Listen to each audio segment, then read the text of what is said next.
Hello everyone, welcome to Unacademy's YouTube channel. Let me check if the stream is coming up in YouTube or not. After that, we will start with the class. Okay. After that, we will start right with the class.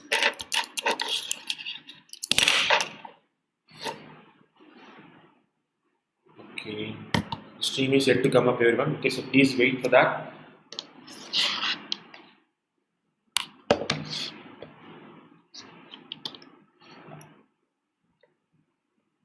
Okay, the stream has come up, everyone. The stream has come up. Okay, so let's start with the class. Let's start with today's class. Now, in today's class, we will look at Parliament. Okay, today's class is about Parliament. Now, this is fifth class about ongoing series on about Parliament. Okay, this is the fifth class of ongoing series about Parliament. Now, before going on to the class itself, let me give you a brief introduction about myself as well as about Unacademy. See, my name is Aravind. I have completed my BE Mechanical Engineering in 2014 and I have almost 3 years of experience in teaching UPSC Civil Services, and I have experienced all stages of UPSC Civil Services, that is prelims, mains and then interview. My specialty subjects include polity, international relations and then current affairs. So these are my subjects that I teach in Unacademy as well as elsewhere. Okay, now if you wish to follow the schedule of my classes, when I will be taking classes, all those things, or if you want to ask doubts regarding my classes, please join this Telegram group, Unacademy_Aravind. Now in this Telegram group, I will regularly update the schedule of my classes, or if you want to subscribe to Unacademy, please do contact this Telegram group. Okay. Now, what will you get by subscribing to Unacademy? What will you get by subscribing to Unacademy? See, by subscribing to Unacademy, first you will get access to daily live classes. Now, in these daily live classes, you get to watch those classes. You can rewatch them. Now, this rewatchability feature is very, very important. Why? Because whenever you are preparing for a competitive examination, you will crave to rewatch your old classes. That's natural. Why? Because you will need to revisit your old classes, or if you have any doubts regarding your old classes, you need to rewatch those classes. But with traditional institutions, you cannot rewatch your classes. Once a class is taken up, that's it. It is finished. But with Unacademy, you can rewatch your old classes multiple times. And then if you have any doubts, there is no need to wait for your turn to ask your doubts. You can ask your doubts then and there itself. And then Unacademy also conducts live tests as well as quizzes almost on a daily basis. Okay, as you all might have known, when it comes to Unacademy, when it comes to UPSC preparation, 50% of UPSC preparation is about studying, and then 50% is about practice. So that practice, 50% of that practice will come via daily live tests as well as quizzes. And then Unacademy courses are structured courses, so it will have a proper plan from A to B to C. Okay, so that the learning process for the students will become much easier, and then the course will also be much more in tune towards examination syllabus. Now, by subscribing to Unacademy, you will get unlimited access to videos concerned with the examination that you are subscribing for. For instance, if you are subscribing for UPSC examination, you will get unlimited access to videos concerned with UPSC examination. Okay, so these are the things that you will get by subscribing to Unacademy. Now, Unacademy also serves as a platform where top educators like Mudit Gupta, Deepanshu Singh, Ashish Malik, all these top educators, they get to share their knowledge with students who hail from all over India. So, Unacademy serves as a platform for that, where these top educators, these are some of the most well-known educators in the UPSC field for the past few years. Now, these people, they get to share their knowledge with students via Unacademy. Okay. And also Unacademy covers syllabus. Unacademy covers syllabus in a very comprehensive manner. Okay, so that each and every nook and corner of Unacademy syllabus will be covered by Unacademy. Sorry, UPSC syllabus will be covered by Unacademy. Not only that, the same syllabus will be covered by multiple faculties. Okay, so take the instance for polity. If you want to study polity, you will study from one teacher. In traditional institution and all, if that teacher is not good, you have no other choice but to attend his class and get knowledge of polity from him. But with Unacademy, if you're not satisfied with one educator class, you can immediately switch over to another educator's class. Okay, so that's the choice Unacademy provides you with. So by subscribing to Unacademy, you will get the choice of from whom you want to learn from where you want to learn from, and from at what time you want to learn from. So these are the choices that Unacademy provides you with. So by giving you these choices, with Unacademy giving you these choices, what will happen? It is empowering you. The power is getting shifted from coaching institutions to the individual. So that's why many people are calling Unacademy as an educational revolution, and Unacademy is certainly trying to democratize the entire learning process itself. Now, I suggest you guys download this Unacademy learning app if you wish to study via Unacademy, because if you're downloading Unacademy learning app, you can keep track of your learning goals, how much time you have spent with Unacademy, and then you can interact with your educators via Unacademy learning app. So all these features are very useful for you. Now, importantly, if your favorite teacher is about to take a class via Unacademy, you will get notifications via Unacademy learning app. So guys, please don't hesitate to download this Unacademy learning app, which will be very useful for you in case of your competitive examination preparations. Now, these are the amounts charged by plus subscription by Unacademy for various months. Now, this is certainly very less compared to 4 to 5 lakh rupees that you'll be spending on each year on traditional institutions on things like fees, food, rent. So all these things that you'll be spending, okay, you'll be spending upwards of 4 to 5 lakh rupees on traditional institutions if you are trying to prepare for UPSC. But with Unacademy, you won't spend a dime on either food or rent, because you'll be learning from your home itself. There is no need for you to move to another city and getting settled there. Okay, if you have a reliable internet connection, you can learn via Unacademy. So the food as well as rental costs will not be increased for you. Now, even in case of fees, the cost charged by Unacademy is very less compared to any other institution. Okay. Now, on top of very paltry sum that Unacademy is charging you, if you are using my code Aravind V, you will get 10% as offer. So instead of paying 44,000 rupees for 1 year, you will be paying only 39,600 rupees. Okay. Now, even for Iconic platform, where you will be provided with a personal coach. Now, this personal coach is some of the most experienced faculty in UPSC platform. Now, this experienced faculty, and among some experienced faculty, some are even cleared UPSC itself. So they know all about how to clear UPSC, and they know what kind of struggles students will face when they are preparing for UPSC. So based on their knowledge, based on their experience, they will guide you through the process of preparing for UPSC. And apart from giving personal coach, Unacademy also conducts daily mains question answer practice. Unacademy also gives you with study planner based on your preferences. And Unacademy also gives you personalized feedback based on your performances. Okay, so these are the things Iconic platform will give you extra. Now, even under Iconic platform, if you're using my code Aravind V, you will get 10% as offer. Okay, so instead of paying 64,000 rupees, you'll be paying only 57,600 rupees. Okay, so please guys, don't forget to use my code Aravind V in case you are planning to subscribe for Unacademy. Now give me a moment here.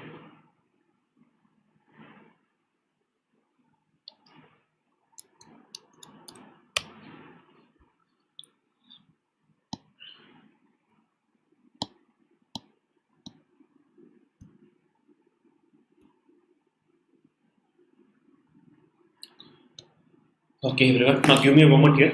I'll get some water.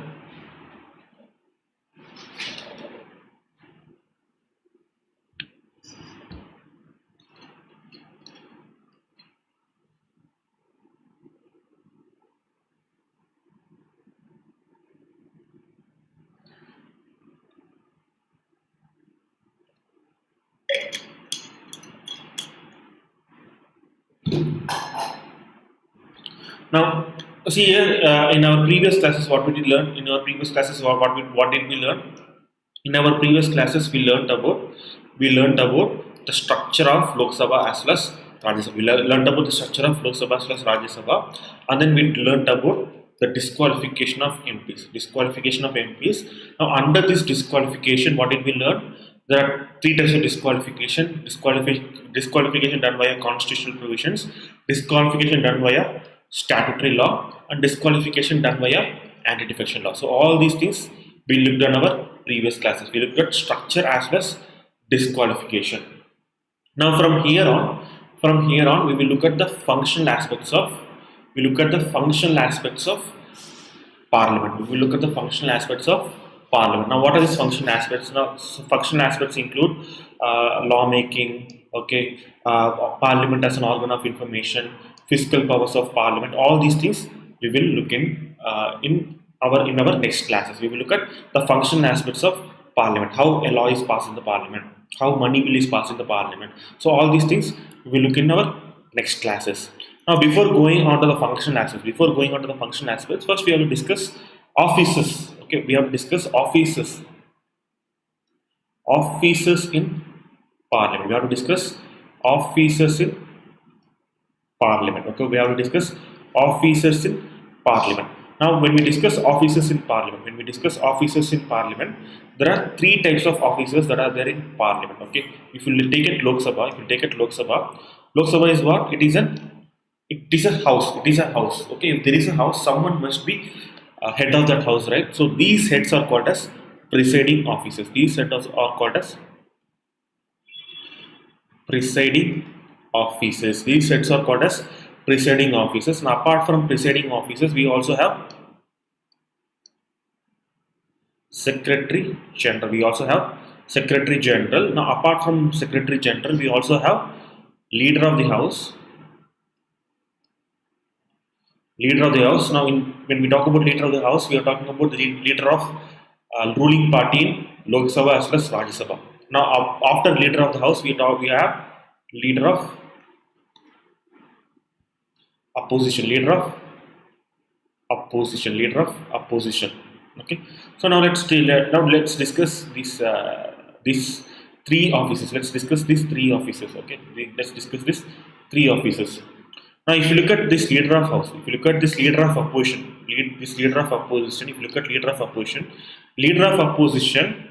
it is not mentioned in the constitution. The leader of opposition, it is not mentioned in constitution. So if he is not mentioned in the constitution, where does he gain his powers from? See here, leader of opposition has been mentioned in statutory laws.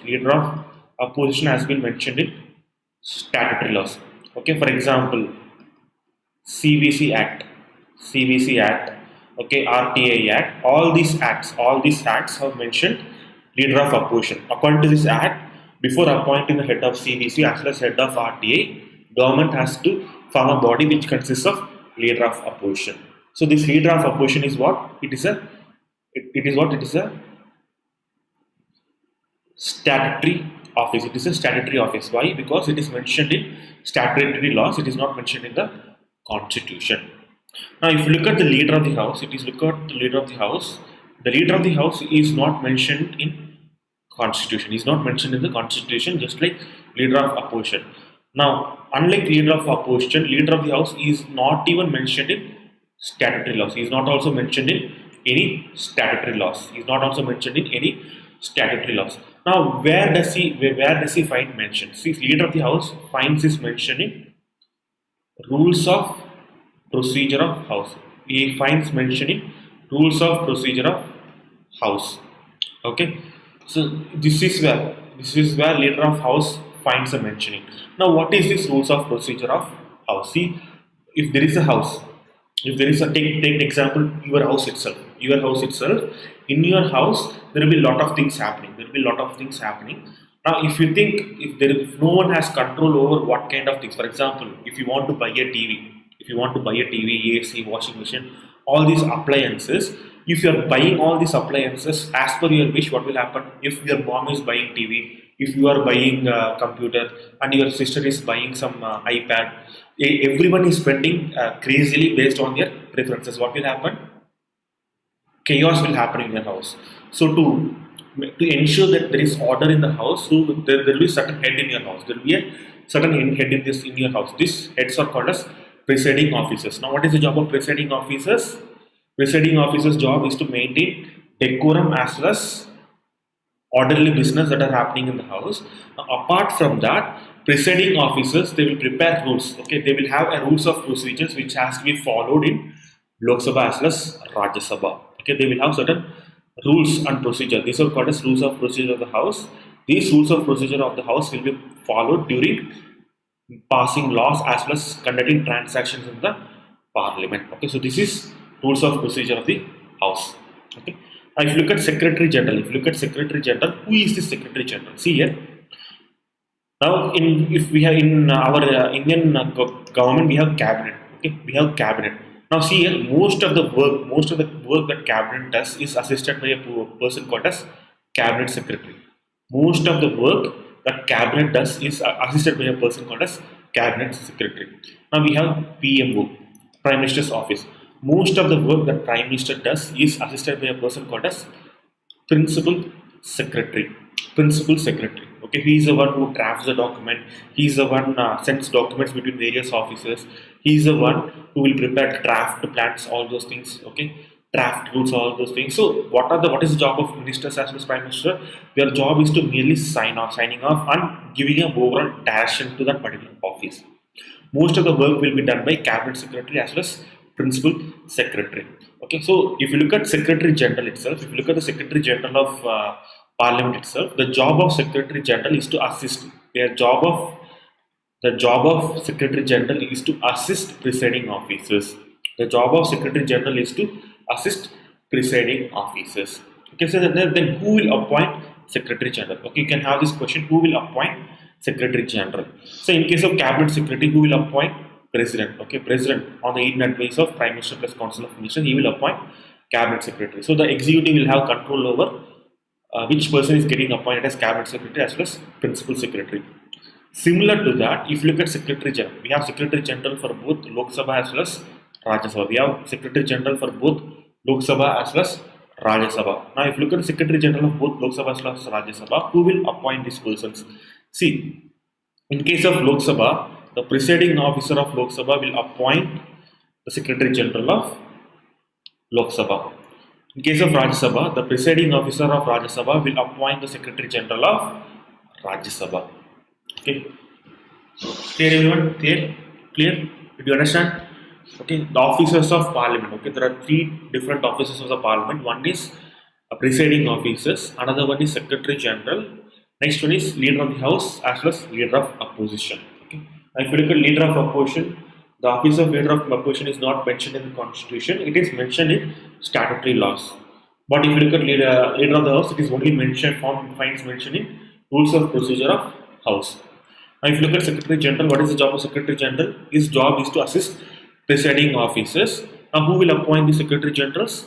The presiding officers of the respective houses will appoint this Secretary General.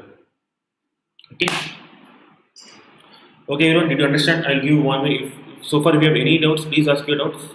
Everyone. If you have any doubts so far, please ask your doubts, or else I'm moving on to the next part.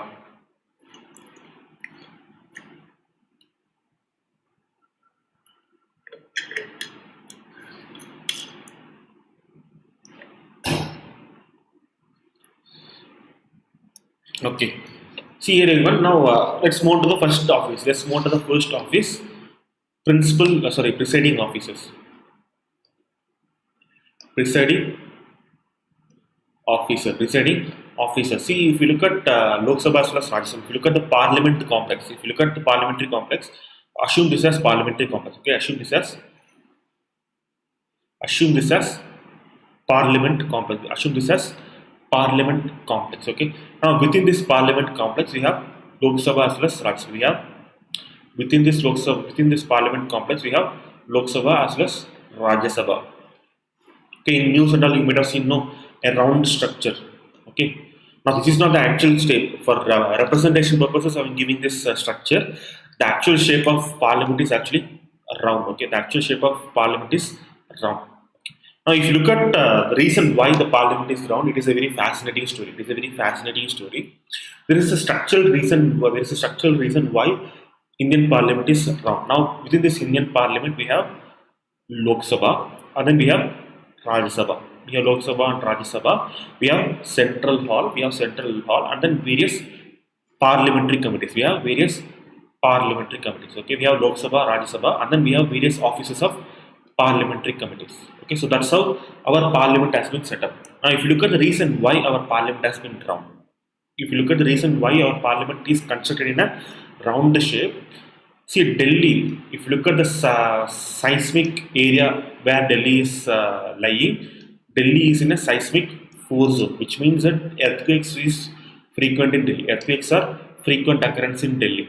Now, if you look at buildings which are negatively impacted by earthquakes, buildings that have sharp corners, these are very adversely impacted because of earthquakes. But if a structure is round, then the impact of earthquake will be very less upon that particular structure. So that's why our parliament has been considered as a round structure. Within this parliamentary structure, we have Lok Sabha and then we have Rajya Sabha. Okay, now this is central hall. Now in central hall, what will we conduct? We will conduct sittings such as joint sitting. In central hall, we will conduct sittings such as joint sittings. Okay, so this is how our parliament has been constructed. This is how our parliament has been constructed. Okay, it is a round structure. Okay. Now for representation purposes, assume this as parliament complex. Assume this square as parliamentary complex. Now within this parliamentary complex, we have Lok Sabha. Within this parliamentary complex, we have Lok Sabha as well as Rajya Sabha. We have Lok Sabha as well as Rajya Sabha. Now within this parliamentary complex, we have Lok Sabha as well as Rajya Sabha. Now within Lok Sabha, we have the head of Lok Sabha is Speaker. The head of Lok Sabha is Speaker. Now below Speaker, we have Deputy Speaker. Below Speaker, we have Deputy Speaker. Okay. Now in Rajya Sabha, we have Chairman and then we have Deputy Chairman. We have Chairman and then we have Deputy Chairman. Okay. Now think of it as like this. Now whenever we enter Parliament, whenever we enter Lok Sabha, Speaker is sort of king in Lok Sabha. Okay. No one can challenge the power of Speaker. Speaker is sort of king in Lok Sabha. Of course, he has to follow certain rules, but Speaker is the government inside Lok Sabha. What is the meaning of Speaker being the government? Speaker has all the executive power, legislative power, as well as judicial powers within Lok Sabha. Okay, Speaker will have all the executive power, legislative power, judicial power within Lok Sabha. Even if President enters Lok Sabha, he has to sit below Speaker. Even if President enters Lok Sabha, he has to sit below Speaker. What is order of precedence? According to order of precedence, President is more powerful compared to Speaker, right? But within Lok Sabha, even though President has a higher order of precedence compared to Speaker, President has to sit below Speaker. Okay. Now similarly within Rajya Sabha, Chairman is sort of government, so he has executive power, legislative power as well as judicial powers. Now, the moment a person steps outside of the moment an MP steps outside of the individual house, who will become powerful? President. Okay. The moment a member steps outside of Parliament complex, who will become more powerful? President. So now tell me, who can convene joint sitting? Who can convene joint sitting of the Parliament? Who can convene joint sitting of the Parliament? Wow. Who can convene joint sitting of the Parliament? President. President is the one who can convene joint sitting of the Parliament. Why? Because both of these MPs are coming outside of their respective houses. Both of these MPs are coming outside of their respective houses. Okay. So this is how this is a simplistic version of how our Parliament operates. This is a simplistic version of how our Parliament operates. Now, Lok Sabha has its own rule of procedure. Okay, which will be followed, which will be enforced by the Speaker. And Rajya Sabha also has a rule of procedure. Which will be enforced by Chairman. Now, this rule of procedure is sort of like a constitution for Lok Sabha. Rule of procedure for Lok Sabha is sort of like a constitution for Lok Sabha, and rule of procedure for Rajya Sabha is sort of like a constitution for Rajya Sabha. Now, who will enforce this constitution? The respective heads of the state, that is Speaker as well as Chairman. Okay. Okay, did you understand? I'll give you 1 minute. Okay, did you understand everyone? Did you understand everything? Okay, if you have understood everything, please say so. Or else, if you have any doubts so far, please ask your doubts right now.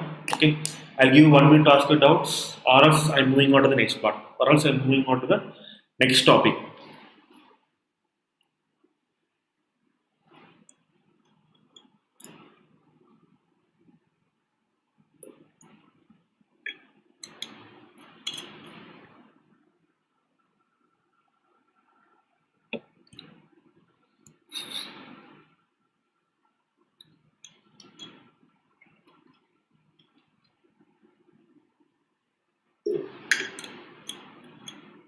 You will please ask your doubts. Okay, please ask your doubts, or else I am moving on to the next part. Okay.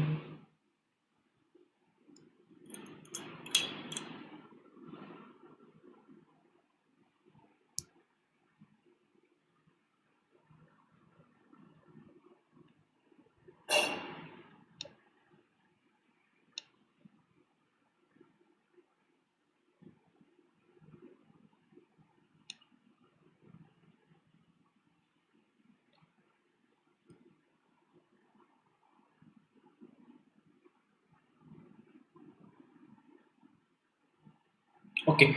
See, Aravind, I'm moving on to the next part. I'm moving on to the next part. That is presiding officers. Okay.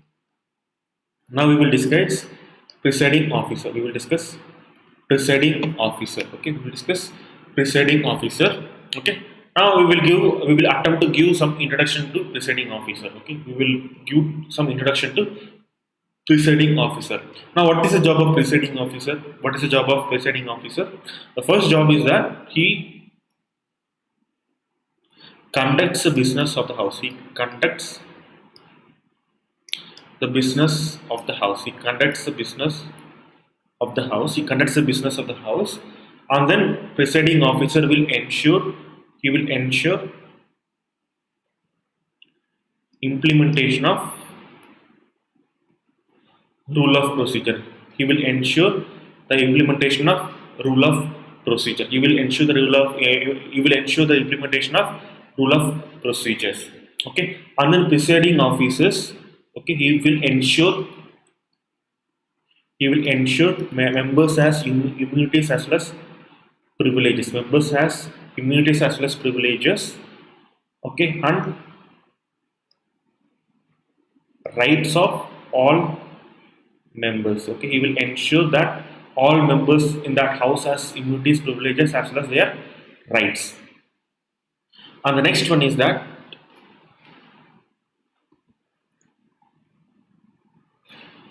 see this presiding officer must be independent. This presiding officer must be independent. He must be neutral. He must be neutral.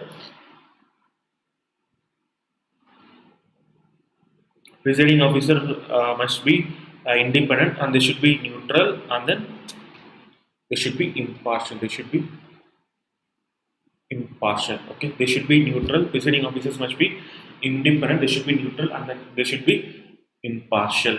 And then this is another crucial point. This is another crucial point. Okay, this is another crucial point. See here, presiding officers decision.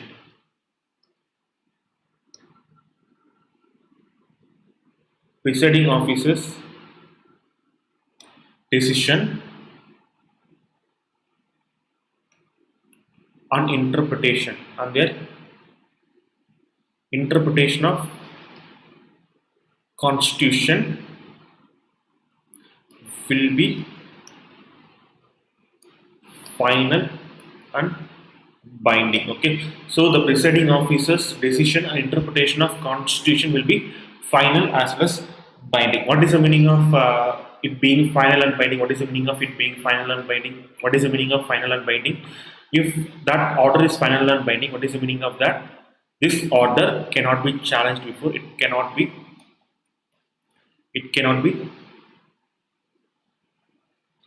challenged before court of law. It cannot be challenged before court of law. That's the meaning of the award being final and binding. Now you might you can normally ask this question: what about anti-defection? What about anti-defection law, where the decision of speaker can be judicially reviewed? See here, when I taught anti-defection law, what did I say?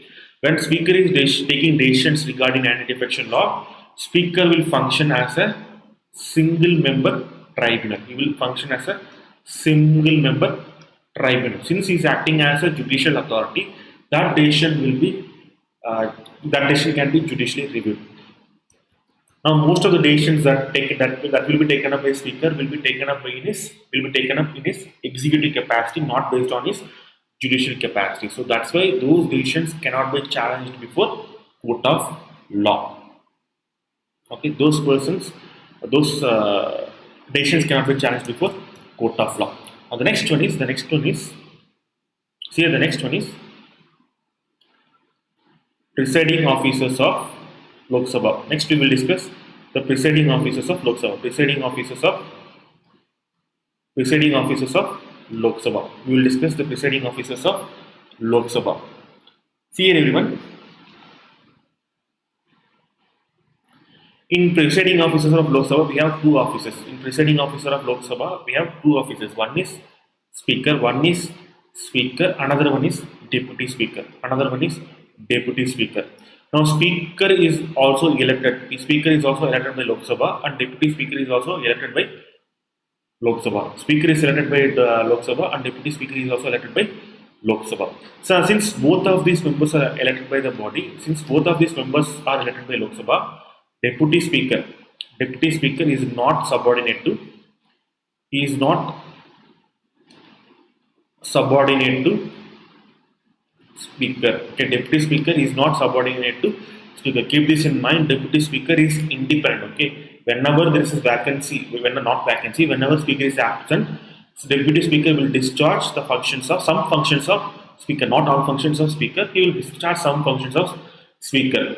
But in ordinary circumstances, deputy speaker is not subordinate to speaker. He is independent. Okay, Okay. Lok Sabha is the one who is elected, not speaker. Lok Sabha is the one who elects deputy speaker, not speaker. Now, apart from speaker and deputy speaker, speaker also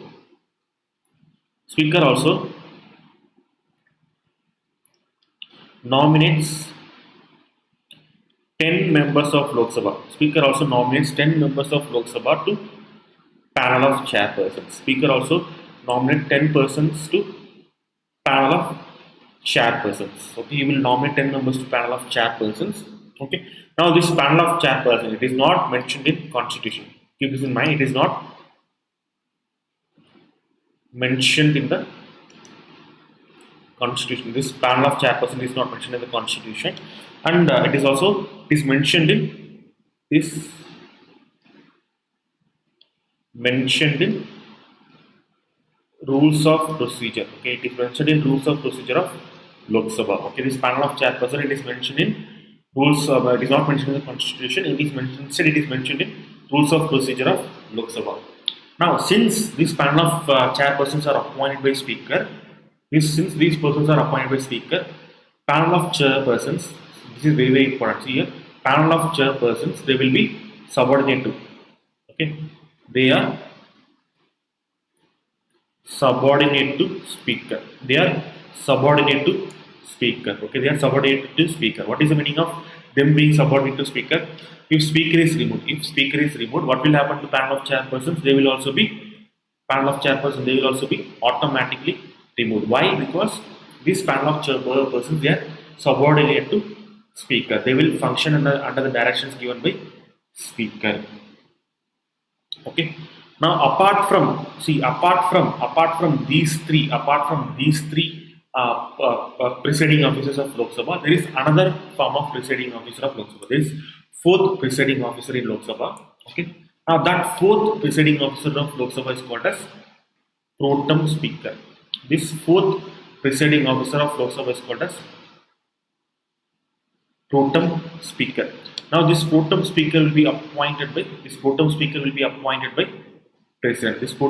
be appointed by president. Now, what is this pro tem speaker? What is this pro tem speaker? First, I will give you the meaning of pro tem. I will give you the meaning of this word pro tem. Okay, I will give you the meaning of this word pro tem. Pro tem is a Spanish word. According to Spanish, pro tem means temporary. So, what does it mean? President appoints a temporary speaker. Now, what is this job of temporary speaker? Why is this temporary speaker needed? Now, give me a moment here.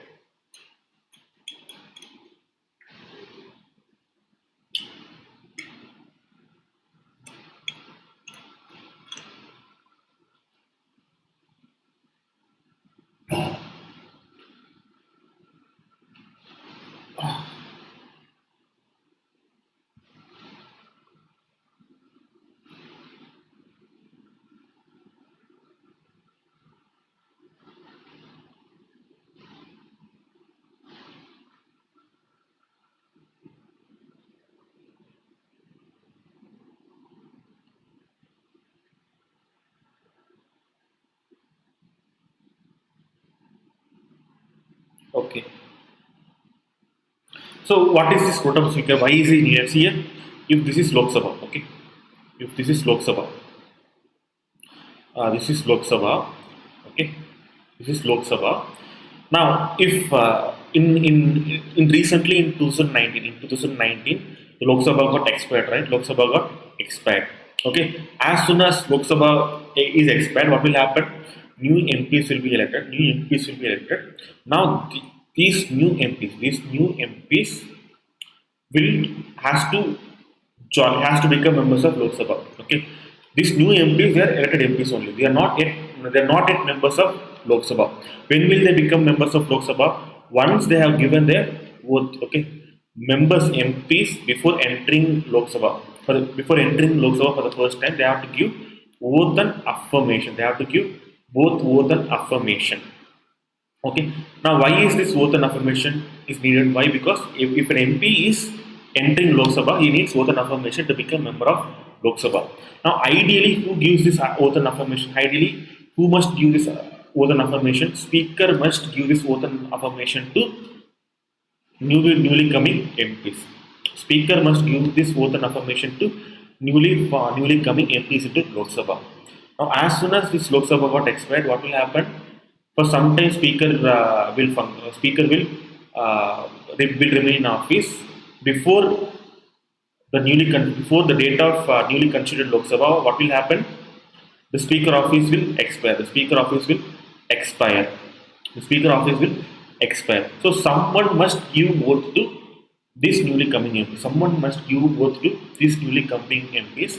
Now this oath will be given by an office called as Pro Tem Speaker. This oath to this newly coming MPs will be given by a Pro Tem Speaker. Okay.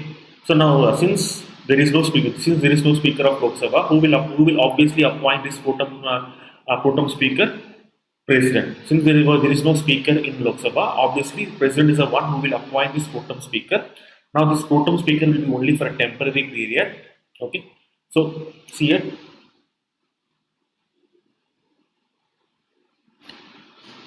What is Pro Tem Speaker? Pro Tem Speaker, it is only mentioned, it is not mentioned in the Constitution.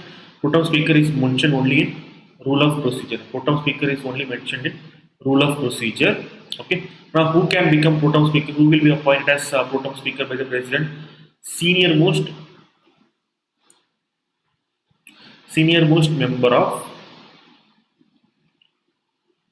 newly elected. Senior most member of newly elected Lok Sabha will be appointed as. He will be appointed as Pro Tem Speaker. Okay. So the senior most member of newly elected Lok Sabha will be appointed as Pro Tem Speaker. Okay.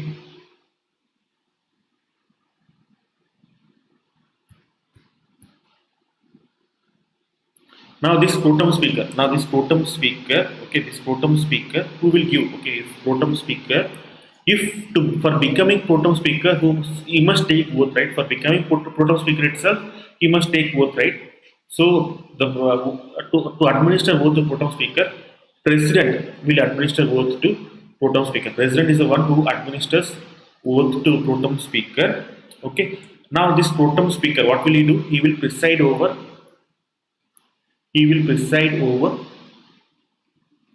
the first sitting of. He will preside over the first sitting of Lok Sabha. He will preside over the first sitting of Lok Sabha. After presiding, he will oversee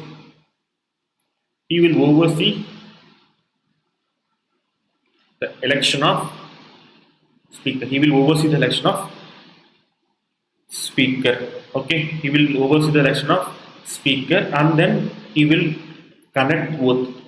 He will conduct oath and affirmation. He will conduct oath and affirmation to MPs of Lok Sabha. He will conduct oath and affirmation to MPs of Lok Sabha. So these are the jobs that Pro Tem Speaker is deciding. Okay, these are the jobs that Pro Tem Speaker will be doing. Now see here, this is most important. Okay, now Pro Tem Speaker, right? Pro Tem Speaker, what is his first and foremost job? He must elect new speaker, right? He must elect the new speaker. He must oversee the election of new speaker. Now the speaker election, the date will be chosen by the date of Date of election to speaker will be determined by president. The date of electing new speaker will be determined by the president, not by the pro tem speaker. Okay, clear? The date of electing speaker will be determined by the president, not by the pro tem speaker. Okay, this is very, very important. This is also very, very important.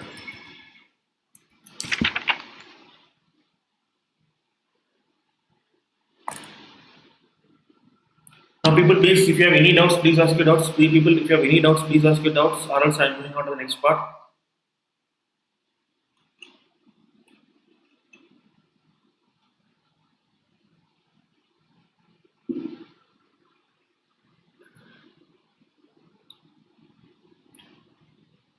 People, if you have any doubts so far, please ask your doubts, or else I am moving on to the next part. Okay?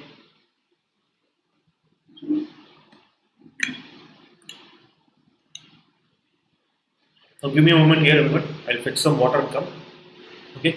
So, ask your doubts so far, and I will try to answer your doubts after coming from water break. Okay?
Okay, everyone. Okay, so everyone, let's move on to the next part. Let's move to the next part, that is speaker. Let's discuss about speaker. Let's discuss about speaker. Now, if you look at speaker, speaker is the presiding officer of. He is the presiding officer of Lok Sabha. What is the meaning of him being the presiding officer of Lok Sabha? He is the head of. He is the head of Lok Sabha. He is the head of Lok Sabha. Now, what are the qualifications? What are the qualifications required to become Speaker of Lok Sabha? What are the qualifications required to become Speaker of Lok Sabha? See here, if a person wants to become Speaker of Lok Sabha, he should be an MP of Lok Sabha. First and foremost, he must be an MP of Lok Sabha. And importantly, there is no other specific qualification. There is no other specific qualifications like United Kingdom. There is no other specific qualifications like United Kingdom. Now, what is the specific qualifications that has been prescribed in United Kingdom? See here in UK, once a speaker has been elected, that speaker must relinquish. He must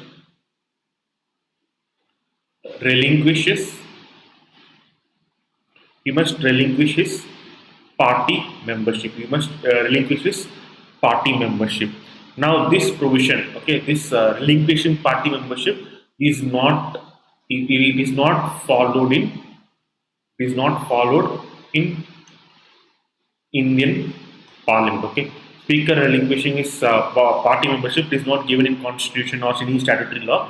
So it is not generally followed in Indian Parliament. Now, why is this not being followed in Indian Parliament? Why is this not followed in the Indian Parliament? Why? Because even though speaker will be coming from one political party, to prevent speaker from acting in bias towards that political party, we have certain constitutional provisions as well as statutory provisions preventing speaker in acting in an partial manner. Okay, we have certain constitutional provisions as well as rules of procedure in Lok Sabha, which prevents Speaker from acting in a partial manner. So that's the reason why in Indian Constitution we don't have the same provision like in UK, where the Speaker must relinquish his party membership. Okay. Now this is the qualifications to require to become Lok Sabha Speaker. This is the qualifications required to become Lok Sabha Speaker. Now next one is oath and affirmation. Next one is oath and affirmation to Speaker. Oath and affirmation to Speaker. Now if you look at oath and affirmation to Speaker, if you look at oath and affirmation to Speaker, the oath of Lok Sabha MP alone is enough. Oath of Lok Sabha MP is enough. Oath of Lok Sabha MP alone is enough to become Speaker of Lok Sabha. Okay, oath of Lok Sabha MP alone is enough to become Speaker of Lok Sabha. There is no need to have a separate affirmation to Speaker alone. There is no need to have separate oath to become Speaker. Now the next one is election. The next one is election to Speaker. How are elections to the position of Speaker conducted? See here. Speaker, the post of Speaker, the Speaker is elected by a special Lok Sabha sitting. He is elected by a special Lok Sabha sitting. Now, who can convene this special Lok Sabha sitting? Who can convene this special Lok Sabha sitting? It will be convened by President. It will be this special Lok Sabha sitting will be convened by President. And who will preside? Who will preside over this special Lok Sabha sitting? Pro tem Speaker. Pro tem Speaker will preside over this special Lok Sabha sitting, which will elect Speaker of Lok Sabha. Which will elect Speaker of Lok Sabha. Okay, so this is how the election to Speaker happens. This is how this is how election to Speaker is being conducted in Lok Sabha. The next one is Electoral College. The next one is Electoral College to elect. Electoral College to elect. Electoral College to elect Speaker. Now, what is the Electoral College? The Electoral College will consist of Lok Sabha membership. The Electoral College will consist of Lok Sabha members. This is very, very simple. The Electoral College will consist of Lok Sabha members. Now, this is another, the next one is very, very important. See here. Next one is very, very important. The next one is tenure. The tenure of Speaker. The next one is tenure of Speaker. See here. Ideally, what will be the tenure of Speaker? Ideally, what will be the tenure of Speaker? What will be the tenure of Speaker? If you think from layman's perspective, what should be the tenure of Speaker?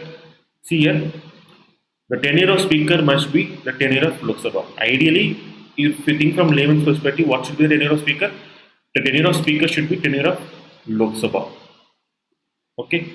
See here, but that's not the case in Indian Constitution. Okay, that's not the case in Indian Constitution. Tenure of Speaker is not equal to tenure of Lok Sabha. Okay, this is very, very important. Not many people are aware of this. Tenure of Speaker is not equal to tenure of Lok Sabha. See here, as soon as Lok Sabha expires, as soon as on the end of 5 years, Lok Sabha expires, right? Lok Sabha expires. Immediately after Lok Sabha expiring, Speaker will not vacate his office. Speaker will not vacate his office. Speaker will not vacate his office. Okay. Speaker will continue. Speaker will continue to remain in his office until which period? Till Speaker will continue to remain in office till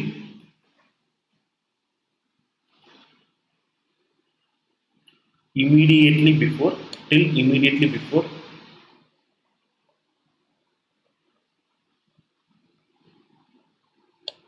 first sitting of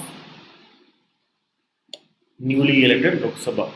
Till immediately before first sitting of newly elected Lok Sabha. So, moment before the newly elected Lok Sabha is being convened, Speaker will continue in his office. Now, what is the reason Speaker will continue in his office? What can be the reason? Now, the reason being, the office of Speaker represents continuity. Okay, it also represents continuity in Lok Sabha. What is the meaning of continuity in Lok Sabha? Meaning that he has certain rules, right? He has some rule book, right? He will hand over this rule book to the incoming pro tem speaker. He will hand over his rule book to the incoming pro tem speaker. Okay, so to ensure this continuity of rules between various Lok Sabha sessions, a speaker will continue in his office and speaker will not vacate his office. Speaker will not vacate his office. Okay.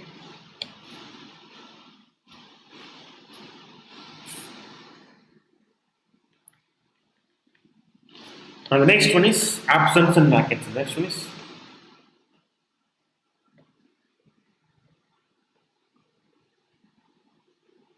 Next one is absence and vacancy. Now what happens if speaker is absent? What happens if speaker is absent? Okay. Here, if speaker is absent, if speaker is absent,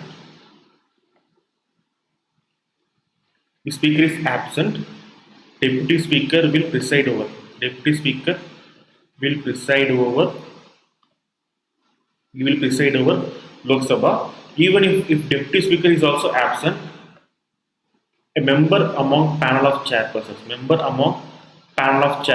will preside over Lok Sabha. Okay, if speaker is absent, deputy speaker will preside over Lok Sabha. If deputy speaker is also absent, panel of chairpersons will preside over Lok Sabha. Okay. Now this is during absence. This happens during absence. See here. Now what happens during vacancy? Now next we have to discuss vacancy. Now what are the ways based on which speaker office can become vacant? What are the ways based on which speaker office can become vacant? The first one is speaker office can become vacant. Speaker office can become vacant on resignation. Speaker office can become vacant on resignation. Speaker office can become vacant on death. This is next one. It can become vacant on death. Third one is it can become vacant on removal. It can become vacant on removal. The fourth one is it can also become vacant on him being disqualified as MP. Him being disqualified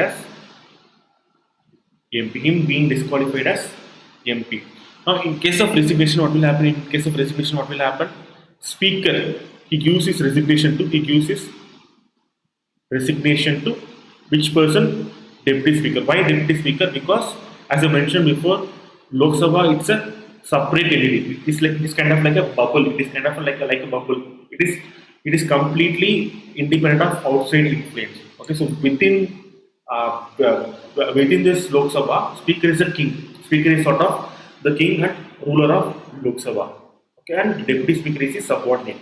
President has no power within Lok Sabha. Okay, understood. President has no power within Lok Sabha.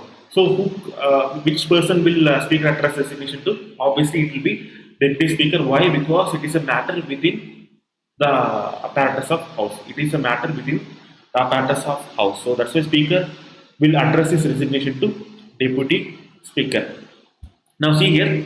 As soon as whenever the speaker position is becoming vacant. Whenever the speaker position is becoming vacant. What will happen? As soon as possible.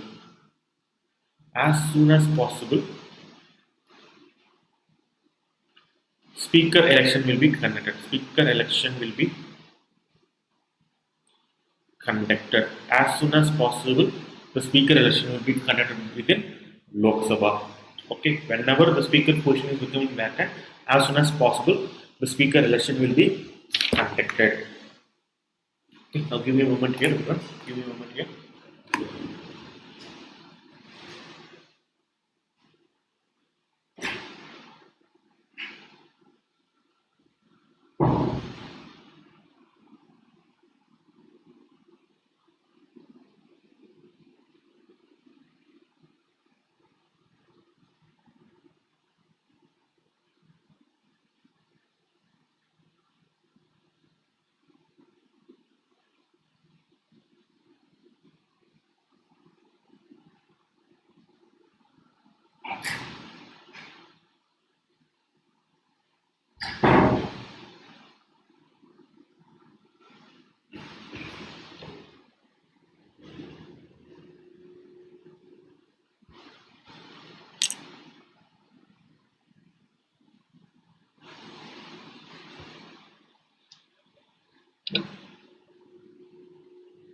Okay.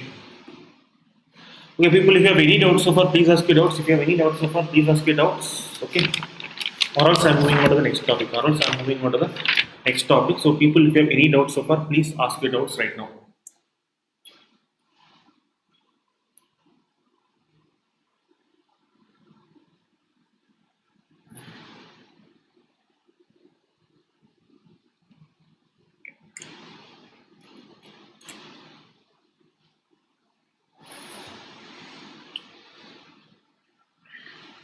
People, if you have any doubts so far, next we will be moving on to the some important mains topics. Okay, mains topic. So, if you have any doubts so far, please ask your doubts. Please ask your doubts, and I will try to answer your doubts. Okay.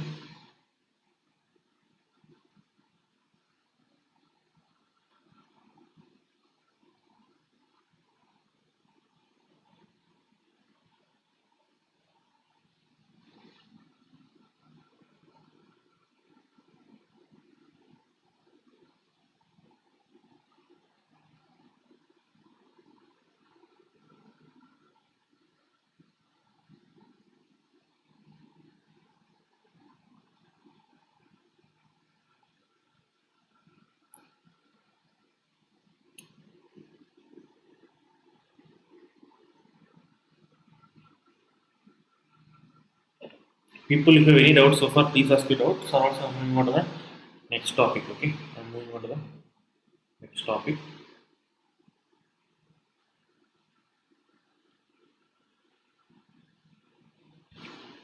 Okay.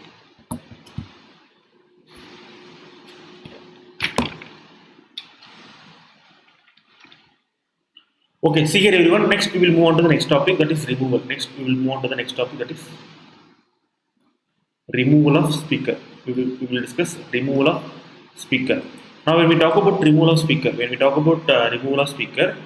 uh, obviously you might have studied removal of various persons in previous classes. What will be the obvious removal procedure? A resolution. A resolution has to be introduced in Lok Sabha. This resolution can be introduced only in Lok Sabha. It can be introduced only in Lok Sabha. Okay, this resolution should give, after this resolution has been introduced, a 14-day notice. A 14-day notice will be given to speaker. A 14-day notice will be given. 14-day notice will be given to speaker. Now during this 14 days, who will preside over? During this 14 days, deputy speaker will preside over. He will preside over House. Deputy speaker will preside over House. Now after this 14 days, in Lok Sabha, this resolution will be discussed. In Lok Sabha, this resolution will be discussed. After it being discussed, what will happen? This resolution will be put to vote. Now it can, this vote can mean two things. After this vote, it can mean two things. Based on this vote, they can remove speaker or they can reject this resolution. They can remove speaker. If they approve this resolution, this will mean that the speaker is removed. If they reject this bill, then they are rejecting this resolution. Okay. Now, what is the majority required for accepting this resolution? What is the majority required to accepting this resolution? The majority required is effective majority. The majority required is effective majority. The majority required to remove Lok Sabha speaker is effective majority. Now, what is this effective majority? Effective majority means majority of then members of Lok Sabha. Majority of then members of Lok Sabha. Majority of then members of Lok Sabha. What is the meaning of then members of Lok Sabha? For instance, the maximum membership of the sanctioned strength of Lok Sabha right now is 545. Right? The sanctioned strength of Lok Sabha right now is 545. But due to vacancies, right now the strength of Lok Sabha is only 520. The strength of Lok Sabha is only 520. In that case, what will be the effective majority? What will be the effective majority? 545 minus 25 divided by 2 plus 1. Okay. So these 25 seats are vacant. These 25 seats are vacant. So 520 divided by 2 plus 1. So what will be the majority? 261. What will be the effective majority? It will be 261. Okay. Now during, okay, now importantly during his removal process. Importantly, this is very important. During removal process,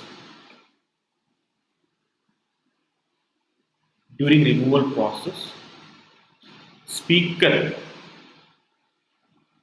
will attend Lok Sabha as ordinary MP. He will attend Lok Sabha as ordinary MP. This is very important. Okay, as soon as speaker is removed, he will not be removed as MP. He will only be removed as speaker. Okay, there is a distinction between that. If a resolution is being passed to remove speaker, he will be removed only from the position of speaker. He will not be removed from the position of being MP of Lok Sabha. Okay, so speaker will continue to sit as member of Lok Sabha as an ordinary MP. Okay. Okay, everyone, did you understand? All the provisions? Did you understand? The removal process? Did you understand? The removal process, people, did you understand? If you understood, please say so, or else I am moving on to the next part.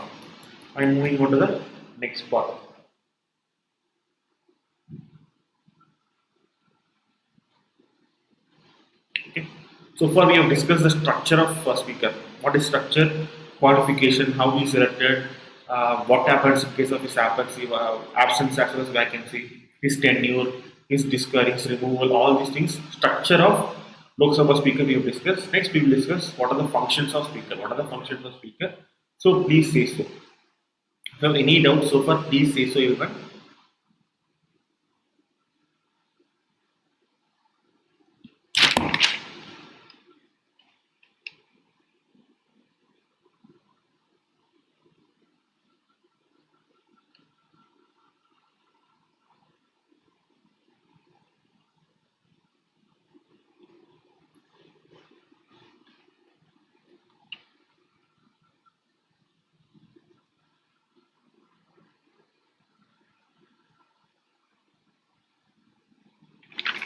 Now people, please, if you have any doubts so far, please ask your doubts, okay? Or else I am moving on to the next part.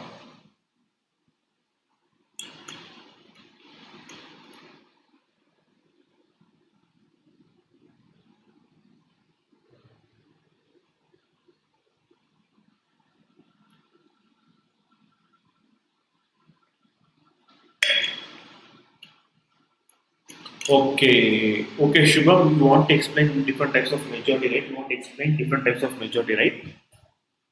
See here in your Lakshmikant book, it is very confusing. See, Constitution has provided for 4 different types of majority. Many different types of majority. Okay, one is simple majority.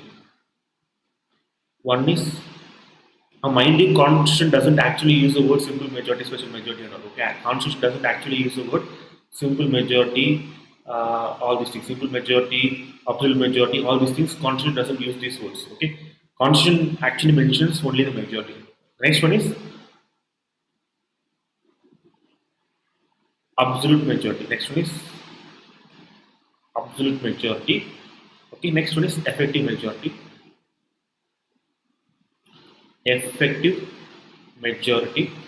And then lastly, Constitution provides for special majority. Now in this special majority itself, there are 4 different types of special majority.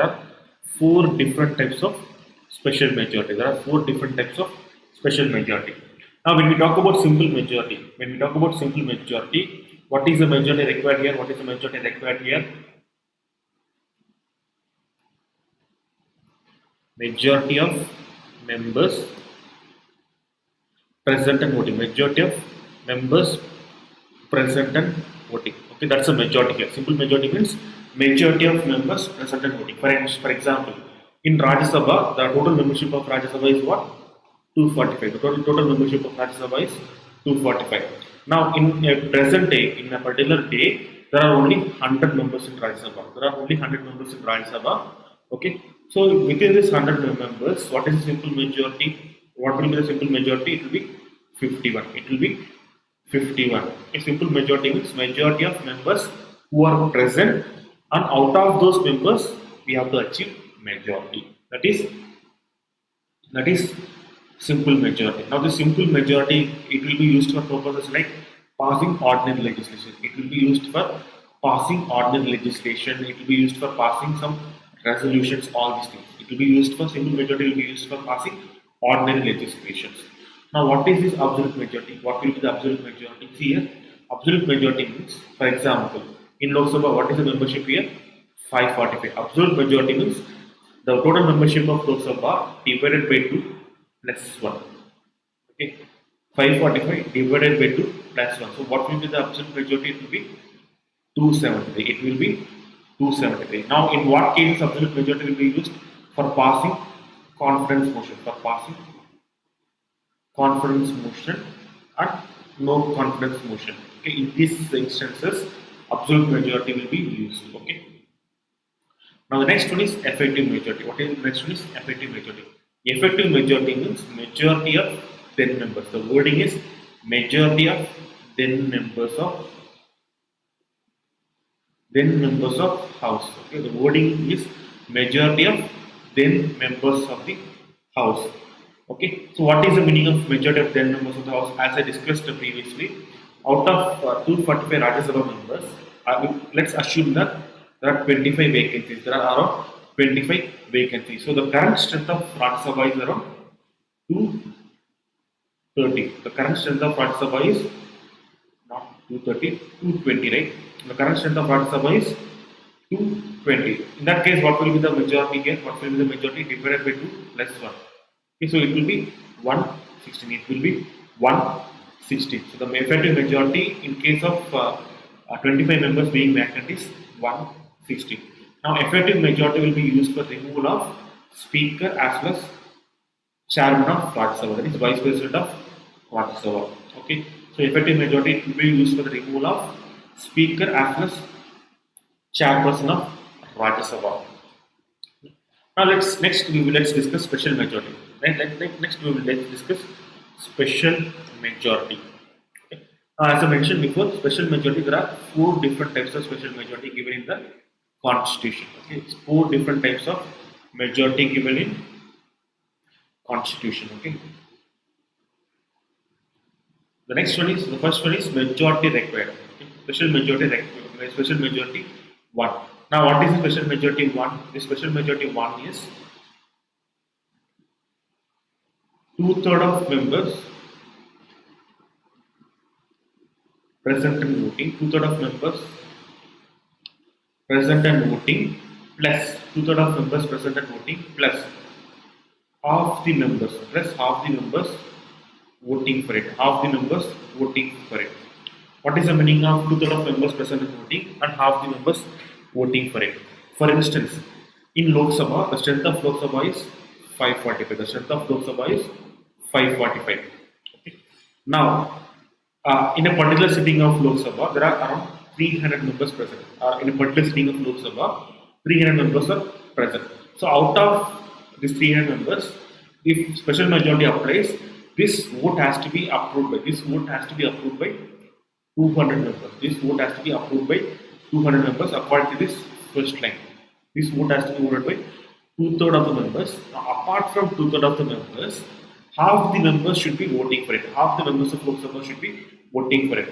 Now, apart from crossing 200 members, this majority should also cross 273. This majority should also cross 273. Okay, so if 300 members are present and 200 members are voting for it, do you think special majority has been applied? No, it has not been applied because the second provision has not been applied. Okay, half the members has not voted for it. Less than half the members has voted for it. Okay.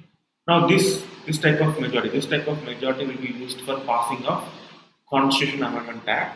Okay, it will be used for Constitution Amendment Act passed under Article 368 Clause 1. It will be used for passing Constitution Amendment Act passed under Article 368 Clause 1.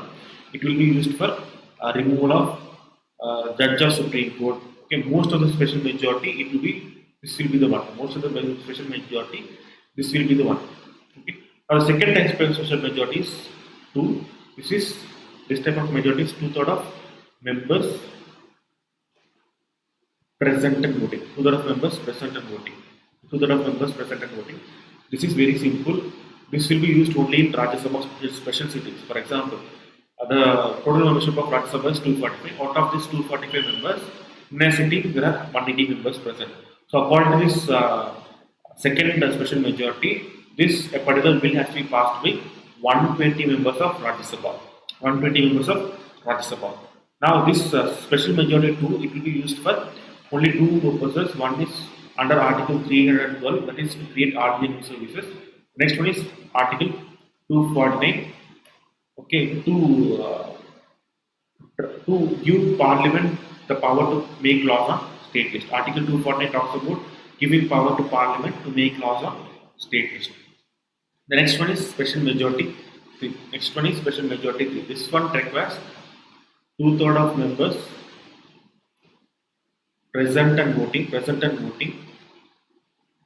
plus half the members voting for it, plus half the states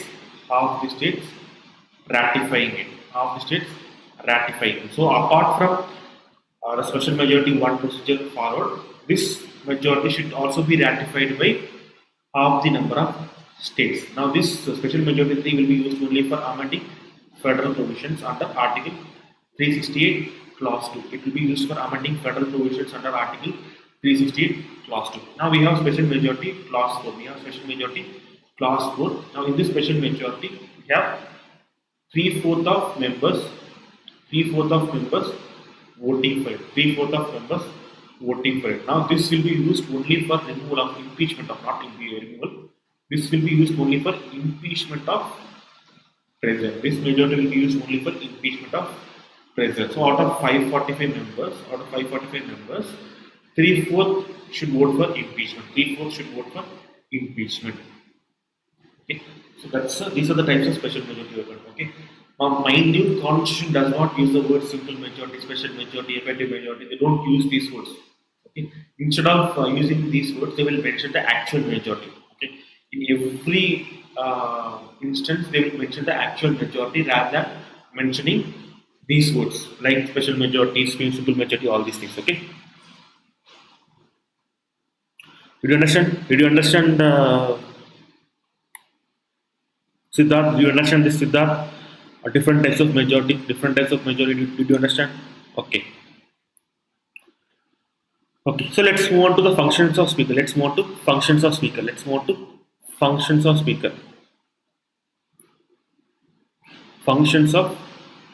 Now, if you look at functions of speaker can be divided into administrative functions. Functions of speaker can be divided into administrative functions, regulatory function, and then judicial functions. Okay, functions of speaker can be divided into administrative function, regulatory function, and then judicial functions. Okay.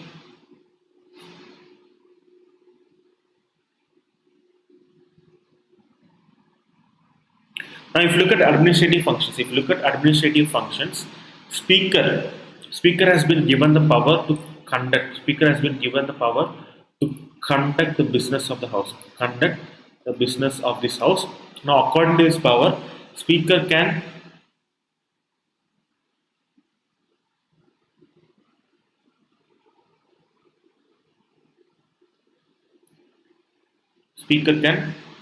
call for quorum. Speaker can call for discussions. And speaker will enforce rights of MPs, rights and privileges of MPs. Speaker will enforce rights and privileges of MPs. Okay. So according to this power of conducting business, speaker will call for quorum. Speaker will conduct discussions in Parliament, and speaker will enforce rights as well as privileges of individual MPs. Okay. Now, according to regulatory functions, speaker can regulate rules of procedure. Speaker can regulate rules of procedure for Lok Sabha. Okay, speaker can regulate rules of procedure of Lok Sabha. Now, what are the judicial functions of speaker? It is very simple. Disqualification of MPs. This is judicial function of speaker. Okay. I'll give you a moment here.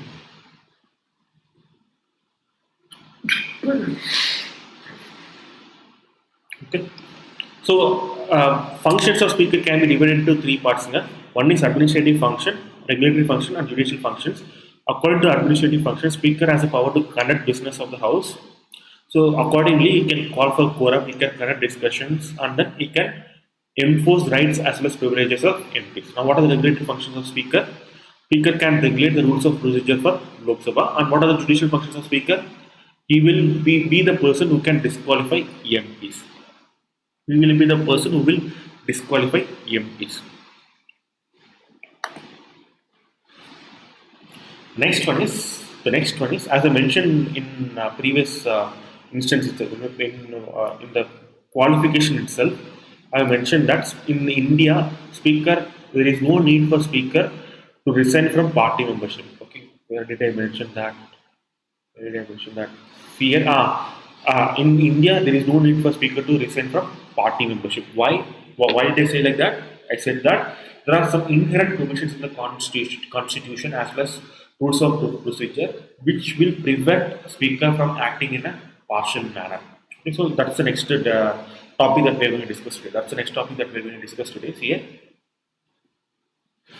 Provisions which enable impartiality as well as independence of speaker. Okay, provisions which enable independence and impartiality.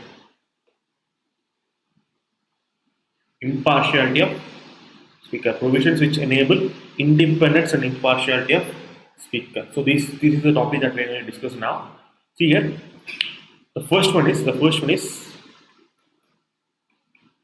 speaker. Okay, if you look at speaker, the tenure of speaker is guaranteed. The tenure of speaker is guaranteed. What is the meaning of guaranteed? Which means that without a formal procedure, speaker cannot be removed from his office. Speaker doesn't work under the pleasure of any person. Unlike ministers, they work under the pleasure of Lok Sabha. Speaker doesn't work under the pleasure of any person. Okay, so the tenure of speaker is guaranteed. The next one is speaker. Why this tenure of speaker is guaranteed? Because that he is not under the pleasure of president. He is not under the pleasure of president. Speaker is not under the pleasure of president. Since he is not under the pleasure of president, there is a formal procedure. There is a formal procedure for his removal. Okay, so this is one instance where speaker impartiality is ensured.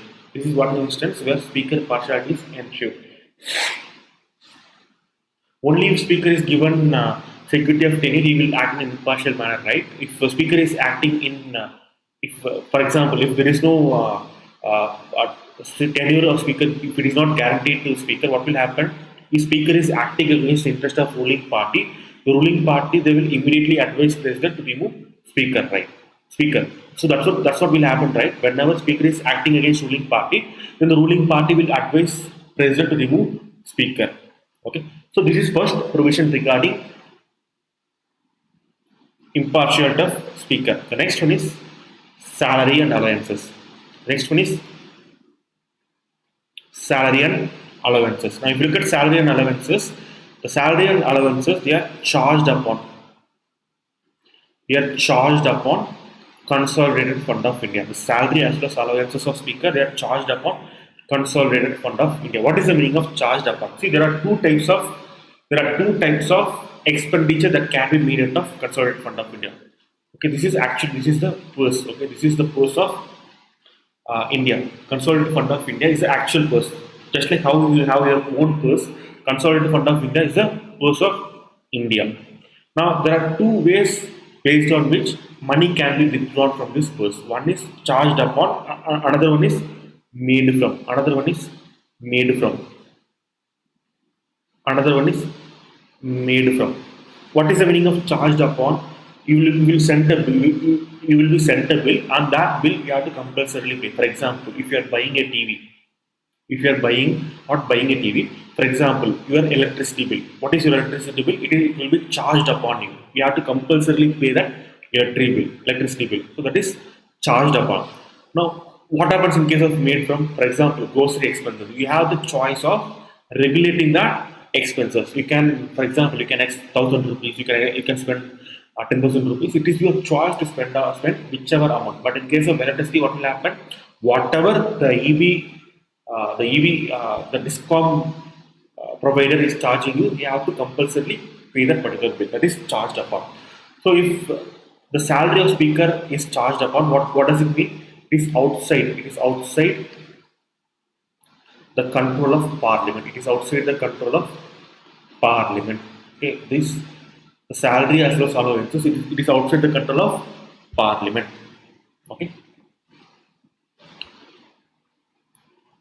So this is the second impartiality, provisions regarding impartiality.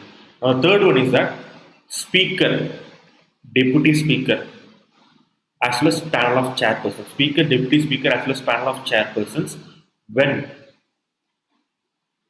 they are presiding over house, when they are presiding over the house, now during this presiding over the house, they cannot vote on the first instance. They cannot vote on the first instance. They cannot vote on the first instance. Okay, instead of voting on the first instance, if there is a tie, okay, if there is a tie, in that case only they can cast a vote. If there is a tie only, they can cast vote. Okay, so this type of vote is called as casted by the presiding officer. In case of tie, is called as casting vote. It is called as casting vote. Okay. So did you understand, everyone? Did you understand these provisions? If you have any doubts so far, please ask your doubts. Or else I am moving on to the next part. Deputy speaker. So far we have discussed speaker. Next we will move on to deputy speaker. So if you look at deputy speaker, as I mentioned before, he is not subordinate to speaker. Deputy speaker is independent of speaker. Next one we will discuss is what are the functions of deputy speaker. Now, unlike speaker, where he has three types of functions: administrative functions, regulatory functions, and judicial functions, deputy speaker only has what? Administrative as well as regulatory functions. He doesn't have judicial functions. Now, if you look at deputy speaker, when speaker is present, deputy speaker, in that case, where deputy speaker will function as ordinary MP. He will function as ordinary MP. But if there is an absence, or vacancy, in speaker, deputy speaker will become presiding officer. Now, deputy speaker will have only administrative functions as well as regulatory functions. Okay, deputy speaker will have only administrative functions as well as regulatory functions, not judicial functions. Meaning what? Deputy speaker cannot take decisions upon disqualification of MP. Deputy speaker cannot make decisions upon disqualification of MPs. Okay. Now, if you look at the elections to deputy speaker, speaker will select the date for conducting elections. Now, speaker will convene the special sitting of Lok Sabha. Okay. Now, this special sitting of Lok Sabha will be presided over by speaker plus Secretary General of Lok Sabha. It will be presided over by Speaker as well as Secretary General of Lok Sabha. Now the special sitting of Lok Sabha will elect. The special sitting of Lok Sabha will elect Deputy Speaker. The special sitting of Lok Sabha will be electing Deputy Speaker. Now next, what is the duration of Deputy Speaker? What will be the duration of Deputy Speaker? Now unlike Speaker where there is no fixed tenure, the Deputy Speaker tenure is analogous to tenure of Lok Sabha. The Deputy Speaker tenure is analogous to tenure of Lok Sabha. So as soon as the Lok Sabha expires, Deputy Speaker will vacate his office. Deputy Speaker will vacate his office. Okay. Now Deputy Speaker, in case of resignation, what will happen? Deputy Speaker will address his resignation to Speaker. Deputy Speaker will address his resignation to Speaker. Okay. The next one is what happens in case of vacancy? In case of absency, what will happen? Panel of chairperson will act as Speaker. But what happens during vacancy? See, if Speaker is vacant, if the office of Speaker is vacant, Deputy Speaker will preside over the session of Lok Sabha. Now, what happens if both Speaker as well as Deputy Speaker office is vacant?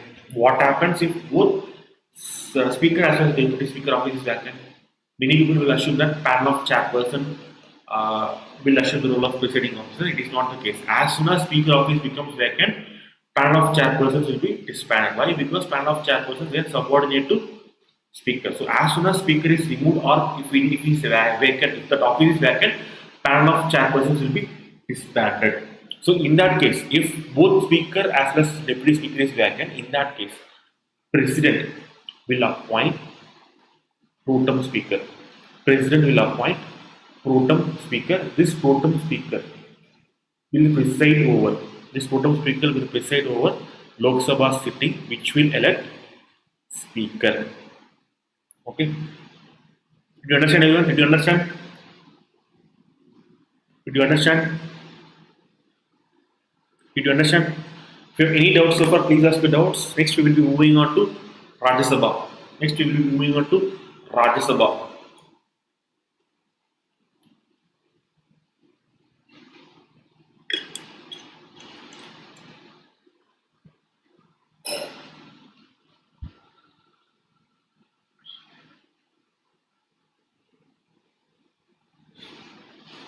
See here, everyone. Next, we will move on to Presiding Officers of Rajya Sabha. Now, there are four, just like Rajya Sabha, there are four Presiding Officers in Rajya Sabha. One is Chairman, another one is Deputy Chairman, another one is Deputy Chairman. The third one is panel of Vice Chairpersons.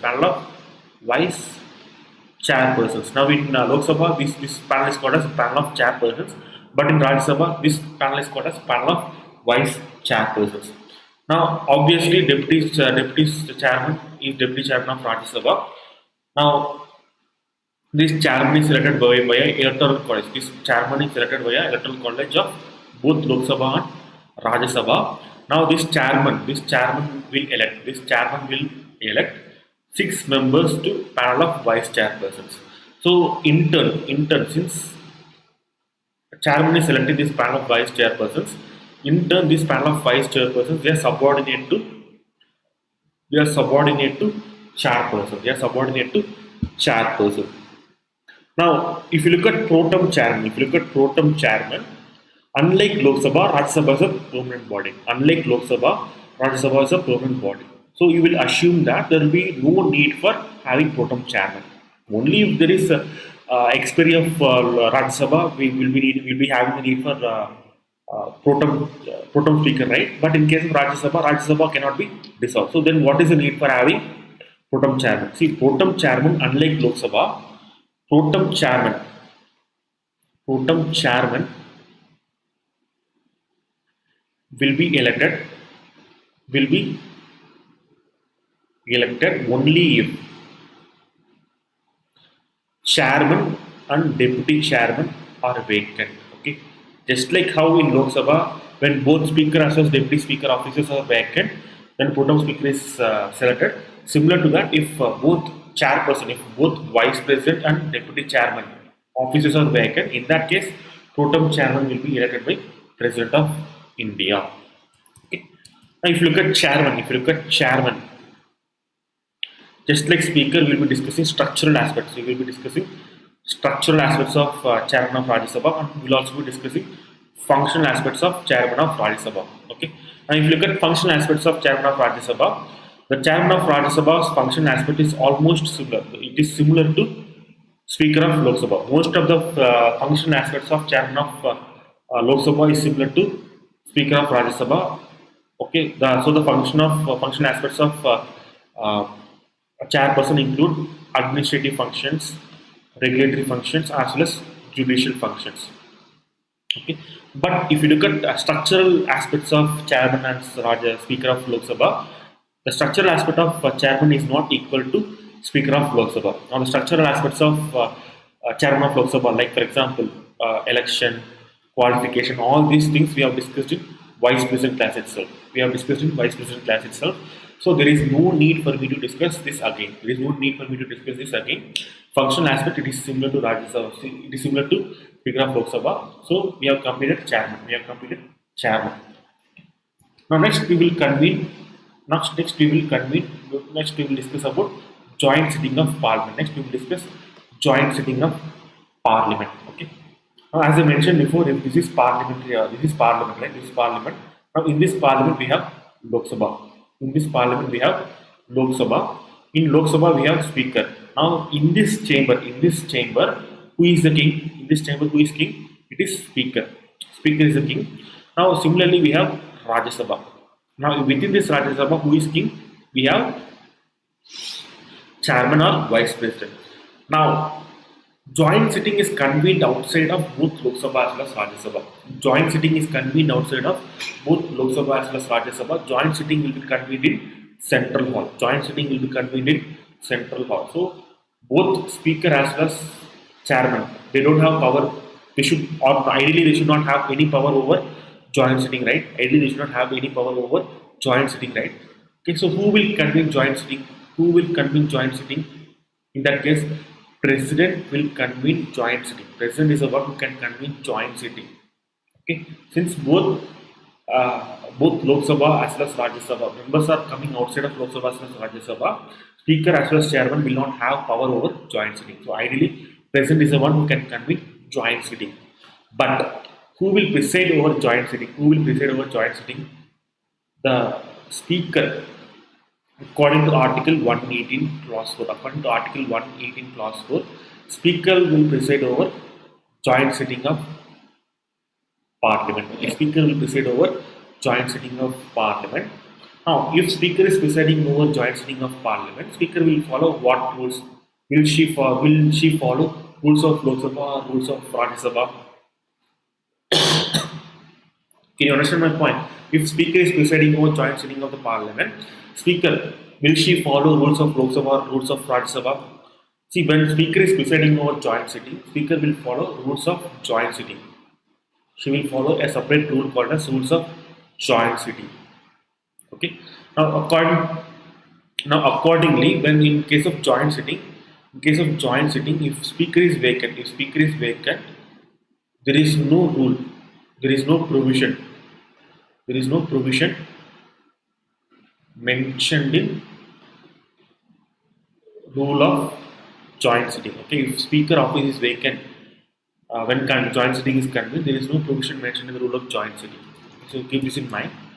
This can be a question in prelims examination. Okay, this can be a question in prelims examination.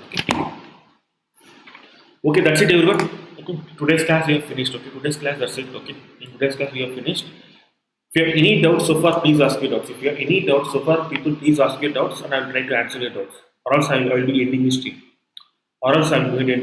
So if you have any doubts so far, please, people, ask your doubts. Within 2 to 3 minutes, I am going to end this stream.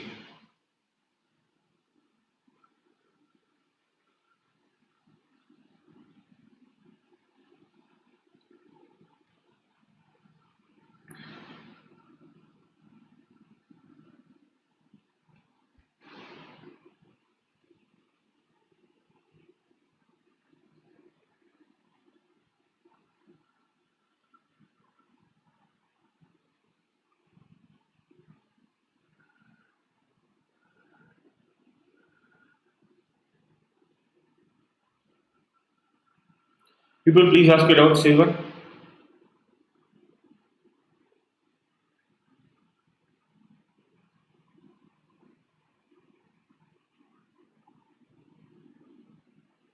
Please ask your doubts.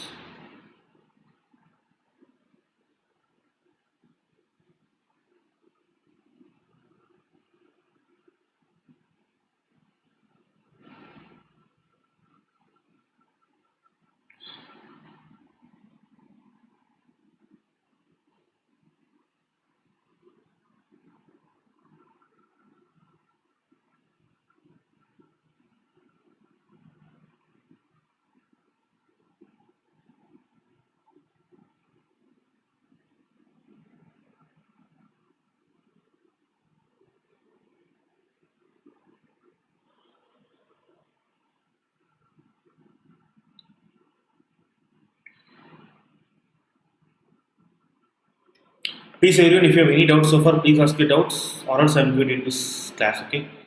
Or else I'm going to end this class. Please, people, if you have any doubts so far, ask your doubts. In next 1 minute, I'm going to end this class.